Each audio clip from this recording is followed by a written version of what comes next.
tamkajšnjih kultur se lahko naučimo marsičesa, predvsem pa duhovne modrosti, veselja do življenja, spoštovanja narave in njenih naravnih ciklov. Knjiga Ogun govori o božanstvu civilizacije, darožljivosti, vojne, ognja in transformacije z njegovo pomočjo. Svoje delo nam bo predstavil dr. Sikiru Salami, znan kot Baba King. Je doktor sociologije, profesor in raziskovalec, specializiran za sociologijo Črne Afrike. Pogovor z avtorjem bo vodila in tolmačila Jasmina Avdić, vodja duhovne skupnosti Oriš. Za potrebe projekta Center vseživljenjskega učenja vas prosim še za vpis v listo prisotnosti. Beseda je vaša. Lepo pozdravljeni vsi skupaj. Najprej bi se vam lahko lepo zahvalila, da ste se v tako velikem številu odzvali na nekaj tako abstraktnega, kot je mogoče za slovensko javnost Ogunova knjiga. So firstly, I thank them to come in such a great number. Z nami je Sikiru Salami, bivši profesor na Univerzi v São Paulo, kjer je zaradi številnih drugih obveznosti pač moral nekaj predavati, ker nima več časa za to. Poleg tega je doktor sociologije, je duhovni vodja in pa predvsem za nas pomembno je duhovni oče naše duhovne skupnosti Oriš energije narave, ki je v Sloveniji prisotna že vrsto let, uradno priznana pa od leta 2007. Baba King je tisti, ki nas je popeljal na to pot častilcev narave. Je tisti, ki nam je omogočil drugačen pogled na življenje in skozi to knjigo boste morda del tega drugačnega pogleda razumeli in v praksi lahko uporabili tudi vi. Zgleda zelo mlad. Običajno mi reče na takih njegovih predavanjih, kdaj pa bo tisti doktor prišel, ne? On pa tako mlad, ne? Ampak ni tako zelo mlad, predvsem pa je starost nikoli ni pogoj za modrost. In on je bil že privilegiran kot otrok in njegova mati je vse svoje posvetitve v svečenico Oriš izvajala ravno v trenutkih, ko je rodila njega in ko je še dojila njega. Skratka, on je bil že pri 8 letih in potem, če so že delali eno, so delali dve, da on ne špalajo, tako kot na Gorenskem, odkodar sem jaz. In je bil že pri 8 letih popolnoma pripravljen za biti svečenik. In zato je tudi hierarhično po tej lestvici svečenikov v Djeri na zelo visokem mestu. Toliko o moji predstavitvi njega, sedaj pa ga bom prosila, da se nam predstavi še sam. Baba, I would like you, I introduced a little bit of your spiritual path to tell me why you are our spiritual leader, but I would also like you to, that you represent yourself and explain also your academical part about this, what would be interesting for our public here. Well, thank you everybody. Zahvaljujem se vsem skupaj. For me it's a privilege to be here tonight.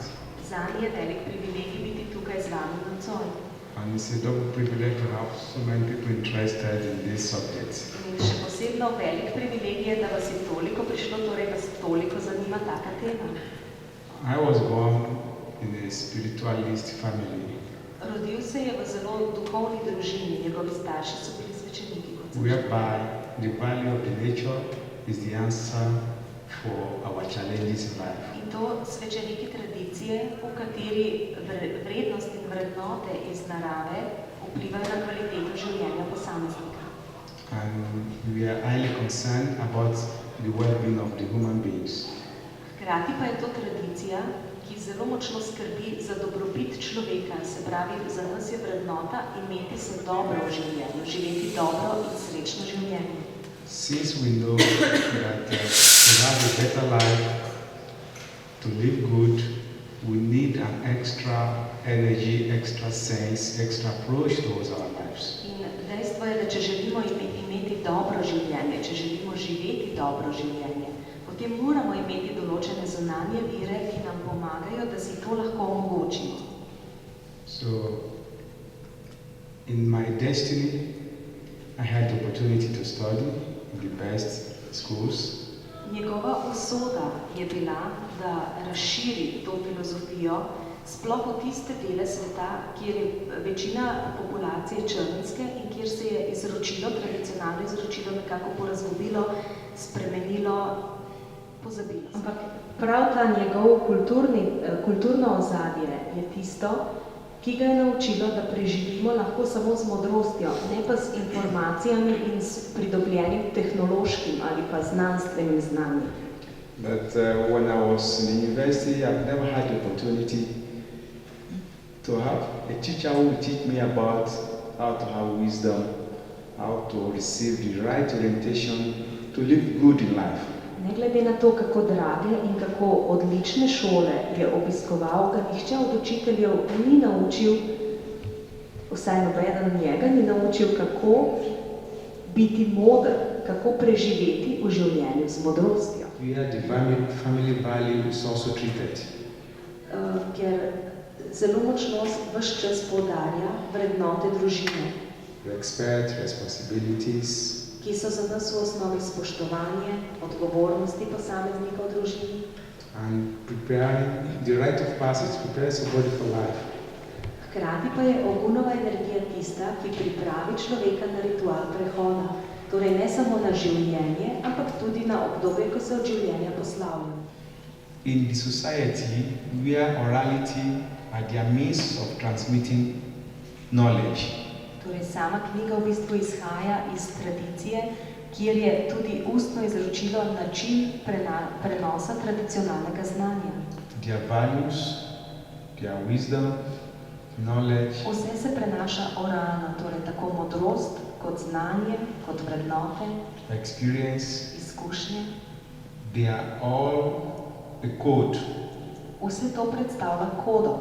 And when you write this down on paper, In ko to kodo zapišemo, we need a formula. potrebujemo formulo. And this formula is almost impossible to find. Ampak tako formulo, da bi zlahka razvozlali tisto, včasih tudi sicer lažje razumemo tisto, kar nam nekdo pove, kot pa tisto, kar nam nekdo napiše. Se pravi, kodo za prenos ustnega izročila v pisano besedo je včasih malo težko najti.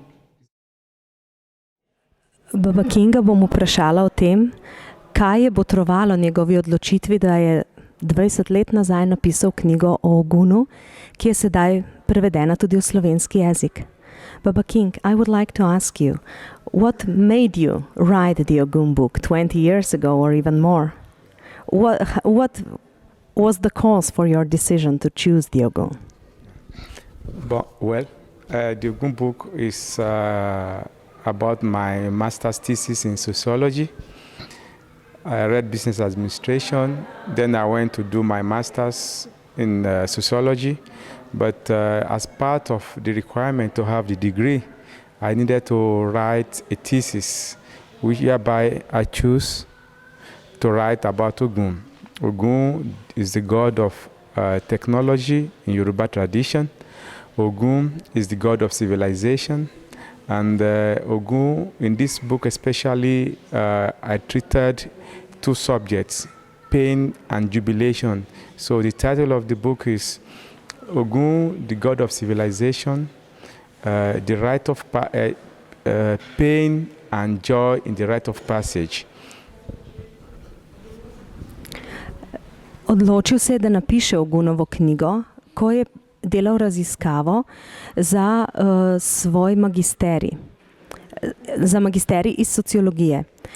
In v njej podrobno opisuje tako bolj kot radost v ritualih prehoda, ker ritual prehoda je v Yoruba tradiciji, v Yoruba filozofiji eden zelo močnih ritualov, ker tam zelo močno častijo prednike.